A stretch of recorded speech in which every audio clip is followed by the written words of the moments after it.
Hey everyone, so yet again it's review time. This time I'm taking a look at Star Trek Into Darkness, starring Benedict Cumberbatch, if I believe that's how you say his name, Chris Pine, and Zachary Quinto. Um, this movie for me was just complete fan service.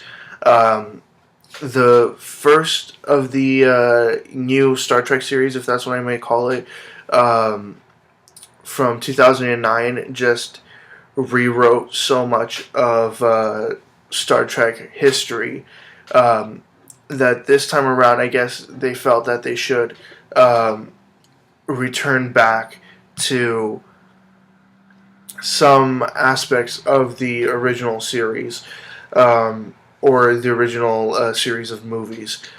Um, One thing that I just did not care for was a long, drawn out um, reveal that Benedict Cumberbatch is playing Khan.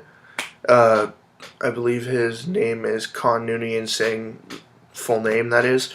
Um, but yeah, it was just so drawn out. And then in the end, when it's finally revealed, not to say in the end, but when it is finally revealed, it's just like, come on, like seriously, they couldn't just think up of a new character, and they just sort of went from rebooting the series to just turning back to the old tropes.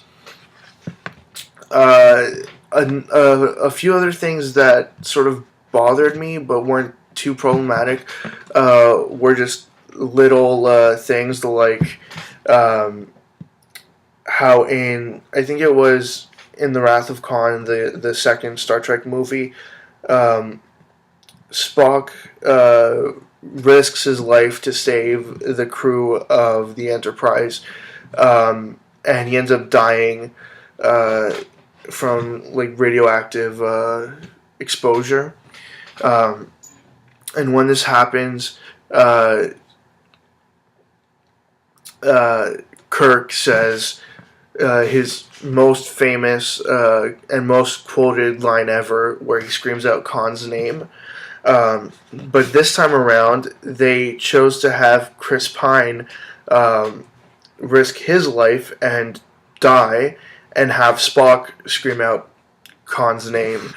Um, and not only did that bother me, that they sort of just flipped it around. They didn't really do something different. They just took the same role but gave it to another character.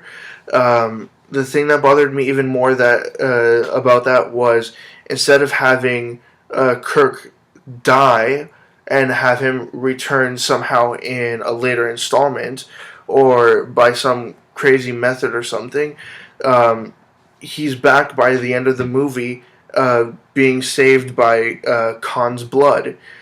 And I thought that was a kind of cheap move.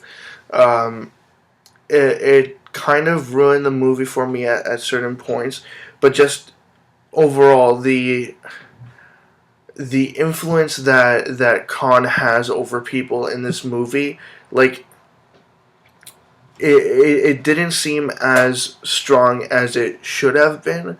Um, you think that he'd have his way with words and he'd be able to um, say persuade people to fulfill his every want, um, but you just didn't get that idea that uh, Khan was a super smart guy. Instead, they went for the choice of making him seem more psychic, more aware of future events, and being like really, really physically strong. Um,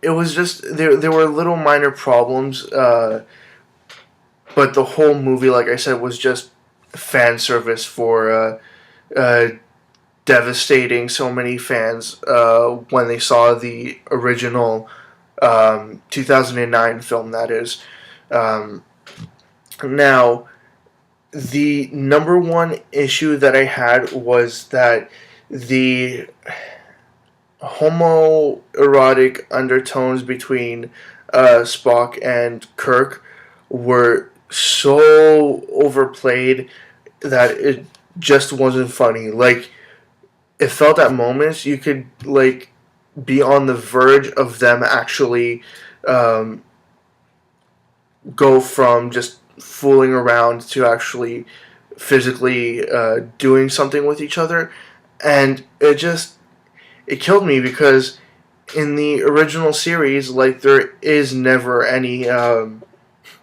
Spock on Kirk action, if you may call it that. Uh, but the feeling that there's something there between them, a deeper love than friendship, I suppose, uh, was always there. So to take it a step further in this installment just sort of ruined their relationship for me. Um, but what can you do? I'm not the biggest Star Trek fan, but I do know some things about Star Trek history. That is, but yeah, I have to recommend that you do go see it. Um, there's a lot of like interesting visual scenes in the movie. There's a couple of weird aliens. The Klingons have a new look for some reason in this movie, and some more stuff gets like fucked with, but then they go back and use like old lines from older movies or from the TV show itself. And there's even an appearance by Tribble, which I thought was just amazing. But like I said, complete fan service. If you are a fan of Star Trek, then I do suggest you go see it, so at least you know what everyone else is talking about. If you're not and you just want to see, like, say, an actiony kind of movie with some deeper story, I guess it could be the movie for you. But it won't be for everyone. That's all I have to say. I suggest you go watch it, but it's all down to you in the end. See ya.